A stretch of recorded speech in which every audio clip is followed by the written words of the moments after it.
If you find yourself with black bars like this on your videos, it's a really easy way to make your video fit to the screen, but it depends on your resolution. So currently this project resolution is in 1920 by 1080, regular widescreen full HD. So I'm actually not going to start with this. We're going to start with this clip over here. This is 4K footage and it's way too close, as you can tell by how big that Adobe logo is. A really easy way to fix this is to go down and click that video in your timeline, right click it and scroll down until you see set to frame size. When you select that, it's actually going to immediately pull that video back out and size it up corner to corner exactly how it needs to be. Again, this works if you've got the same aspect ratio.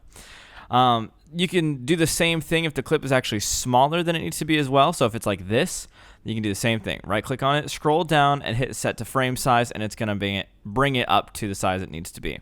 Now, when you're dealing with footage that's in a different aspect ratio, you'll notice that set to frame size doesn't actually solve our issue.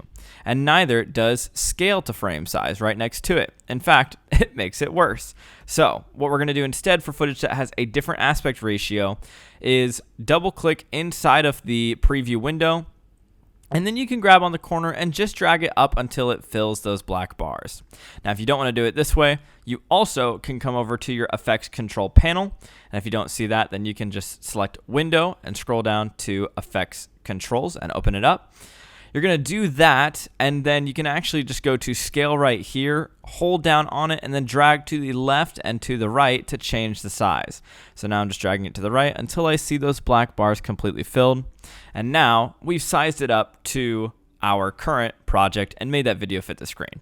If you enjoyed this tutorial, be sure to leave a like on the video so more people can see it, and subscribe for more Premiere tips.